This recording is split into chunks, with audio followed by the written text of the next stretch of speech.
Twelfth class process of planning, ये chapter 4 का part है। आज हम इसकी स्टडी करेंगे। Planning is the first function of management. सबसे पहले क्या किया जाता है, फॉर्म में प्लानिंग की जाती है। तो प्लानिंग करते समय हमें किन स्टेप्स को फॉलो करना है, आज हम उन स्टेप्स की स्टडी करेंगे। फर्स्ट स्टेप है setting objectives. The first step is setting targets and goals. एक कंपनी मैनेजर की रिस्पॉन्सिबिलिटी है कि वो कंपनी के गोल्स को सेट करे। The first step is setting targets goals. ये जो टारगेट्स हैं ये लॉन्ग टर्म होते हैं। इन लॉन्ग टर्म टारगेट्स को अचीव करने के लिए कंपनी के द्वारा short term and medium term goals बनाए जाते हैं। जैसे आपका लॉन्ग टर्म गोल है अच्छे मार्क्स 12th मार्क में लाना। इसके लिए आपने क्या किए हैं, शॉर्ट टर्म और मीडियम टर्म गोल्स बनाए हुए हैं। जैसे कल आपका जैसे बिजनेस स्टडीज़ का टेस्ट है, ये आपका शॉर्ट टर्म गोल है कि मैं इसमें अच्छे मार्क्स लाऊं। Selling daily 25 units of TV is a short term goal of the company. Company के द्वारा डेली 25 यूनिट सेल करना उसका शॉर्ट टर्म गोल है। To retain its share in the market, company brings new model every year.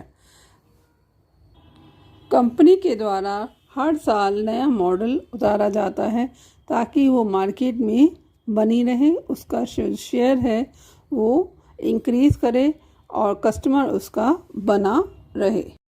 Developing premises, this is the second step of planning.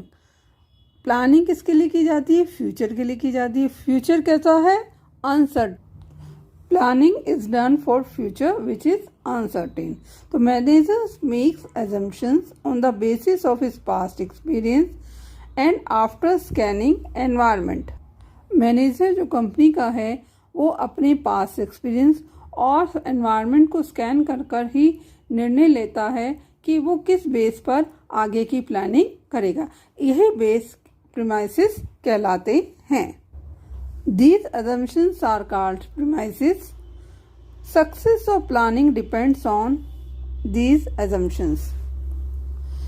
Planning की success जो है वो इन्हीं assumptions के ऊपर डिपेंड करती है। Identifying alternative course of action. This is the third step of planning. एक मैनेजर के पास रिस्पॉन्सिबिलिटी है कि वो अपने टारगेट्स अचीव करने के लिए जितने भी ऑप्शन हैं उनको एक्सप्लोर करे। ठीक है, there are many ways to achieve the targets. Targets को अचीव करने के लिए बहुत सारे ऑप्शंस होते हैं। ठीक है, हमें उस ऑप्शन की तरफ जाना है जो बेस्ट है। उसके लिए हमें क्या करना पड़ेगा, उसके लिए हमें उसके सभी ऑप्शंस को ढूंढकर उनके मेरिट डिमेरिट्स निकालने होंगे। All the alternatives that are possible are identify कर लेते हैं उन्हें। Some innovation is also done to search them. इसके लिए चाहे हमें किसी प्रकार का सर्च आउट करना पड़े, कुछ स्टडी करनी पड़े, जो भी पॉसिबल वे है उस पॉसिबल वे से हम मैक्सिमम ऑप्शन एक्सप्लोर करते हैं। Help of team member is also taken to screen out the most possible alternative. अपने टीम मेंबर्स जो हमारे साथ जो इस प्रोसेस ऑफ प्लानिंग में इन्वॉल्व हैं उनकी भी, जिनके ऊपर ये प्लान लगाना है, जो इस प्लान को एग्जीक्यूट करेंगे, उनसे भी हम ओपिनियन लेंगे कि इसके लिए बेस्ट ऑप्शन क्या है और उसी के आधार पर हम डिसीजन ले पाएंगे। For example, profit of a company can be increased by raising price of the product or starting a new product. एक कंपनी के द्वारा प्रॉफिट इंक्रीज करने के लिए दो ऑप्शन में से किसी भी ऑप्शन को यूज़ किया जा सकता है। जैसे उस प्रोडक्ट का प्राइस इंक्रीज कर दे या कोई नया प्रोडक्ट और मार्केट में लॉन्च कर दे जिसकी एनवायरनमेंट में ज़रूरत है। फोर्थ पॉइंट है इवैल्यूएटिंग अल्टरनेटिव कोर्सेज। हमें सबसे पहले क्या करना है, उस कार्य को कंप्लीट करने के लिए, उस टास्क को कंप्लीट करने के लिए हमें डिफरेंट ऑप्शंस को इवैल्यूएट करना है।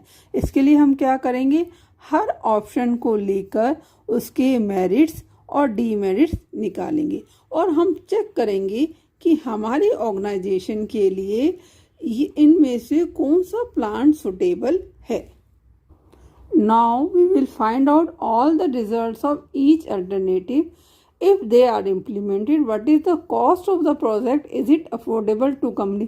जब हमने लिस्ट आउट कर लिया तो उसके बाद हम चेक करेंगे कि ये हमारी कंपनी के लिए अफोर्डेबल है या नहीं है।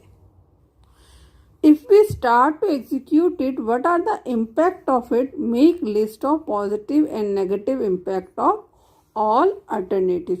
सभी ऑप्शंस के हमने पॉजिटिव और नेगेटिव जो भी रिजल्ट हैं लिख लिए। Selecting an alternative. Selecting an alternative का क्या मीनिंग है?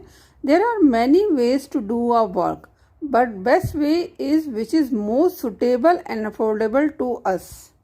एक टास्क को करने के बहुत सारे ऑप्शन होते हैं पर उसमें से हमारे लिए जो कन्वीनियंट है वो हम देखेंगे। वो किस बेस पे डिसाइड होगा? वो इस बेस पे डिसाइड होगा कि जो हमारे जो रिसोर्सेज हैं वो उसके लिए सूटेबल हैं या नहीं हैं।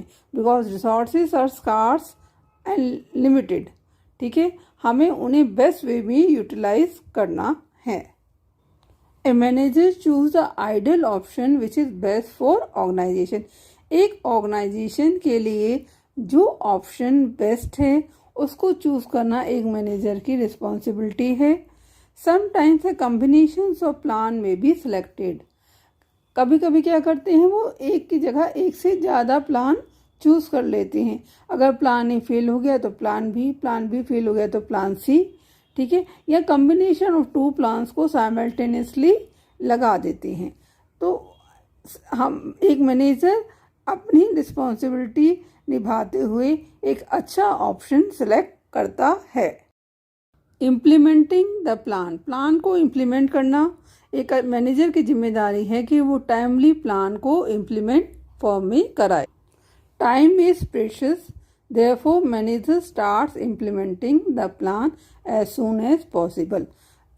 समय जो है वो बहुत कीमती है। जैसे आप इस समय 12th की ही तैयारी करेंगे ना, 10th की तैयारी तो नहीं करेंगे, 10th का तो समय निकल गया।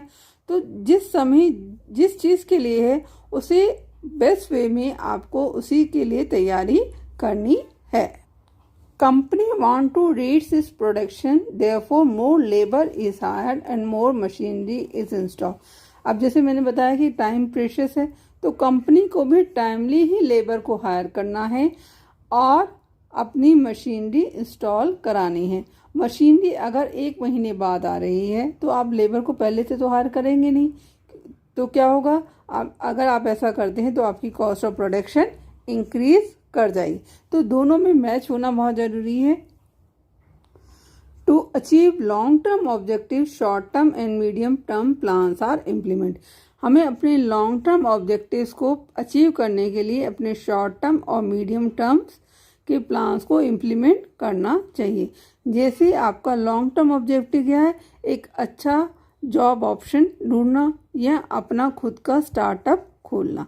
तो इसके लिए आपके शॉर्ट टर्म और मीडियम टर्म गोल्स क्या हैं कि हम कंपनी के लिए अच्छे से काम करेंगे और जो भी हमें टास्क दिया गया है उसे टाइमली कंप्लीट करेंगे।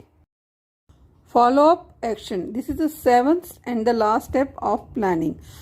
हमने सबसे पहले क्या किया? ऑप्शन अपने टारगेट सेट किए, उन टारगेट्स को अचीव करने के लिए कुछ अजम्पशंस ली, कुछ फोरकास्ट किया और उन फोरकास्ट के बेस पे जो भी ऑप्शन अवेलेबल थे उनमें से बेस्ट ऑप्शन यूज़ करके उसे एग्जीक्यूट कर दिया। अब हमें क्या करना है? अब हमें फॉलो अप करना है कि हमारा जो प्लान था, जो हमारा टारगेट से डेविएट तो नहीं हो रहा है। Manager has responsibility to monitor during the implementation that they are doing it in a right way. Manager की रिस्पॉन्सिबिलिटी सिर्फ ऑप्शन ढूंढने तक नहीं है, उसके एग्जीक्यूशन को भी मॉनिटर करते रहना है कि वो प्लान के अकॉर्डिंग चल रहा है या नहीं चल रहा है। अगर वो डेविएशन है उसमें तो उसमें क्या करेक्टिव मेजर लिया जा सके, इसको भी उसको देखना है। प्लान में be modified, revise so that it doesn't deviate from the targets. जो प्लान को हम मॉडिफाई कर सकते हैं, ठीक है, अकॉर्डिंग टू सिचुएशन, उसमें इतनी हमें फ्लेक्सिबिलिटी रखनी चाहिए। और उसको में अगर कुछ चेंज करना है तो हम उसमें टाइमली चेंज कर सके, ये भी ऑप्शन उसमें अवेलेबल होना चाहिए। इसलिए manager should be very careful while making process of planning और during execution of the plan, कि जो भी टारगेट्स हैं उससे अचीव करने के लिए ही ये प्लान हो और उसमें जो भी डेविएशंस हैं उनके लिए करेक्टिव मेजर लिए जा सके। क्लास 12, ये आज मैंने आपको प्रोसेस ऑफ प्लानिंग कराया है। आपको ये क्वेश्चन लॉन्ग आंसर में आए या शॉर्ट आंसर्स में आए, प्रोसेस हमेशा कंप्लीट लिखी जाती है, ठीक है। तो इसके सारे के सारे पॉइंट्स आपको लिखने होंगे अगर प्रोसेस ऑफ प्लानिंग का क्वेश्चन आपको आ जाता है। ऐसा नहीं कि 6 मार्क्स का क्वेश्चन आएगा तो आप 6 ही पॉइंट लिखेंगे, आप 7 के 7 पॉइंट्स ही लिखेंगे, पहली बात। दूसरी बात, अगर लॉन्ग आंसर्स में नहीं आता, ये शॉर्ट आंसर्स में आता है, तो इसकी जो एक्सप्लेनेशन है वो थोड़ी कम लिख लीजिएगा, पर सारे के सारे पॉइंट्स आपके इस प्रोसेस ऑफ प्लानिंग में आने चाहिए। बीएस के एग्ज़ाम में किसी भी टॉपिक की अगर प्रोसेस आती है तो प्रोसेस आपको कंप्लीट लिखनी है, कोई भी स्टेप आपको नहीं छोड़ना है।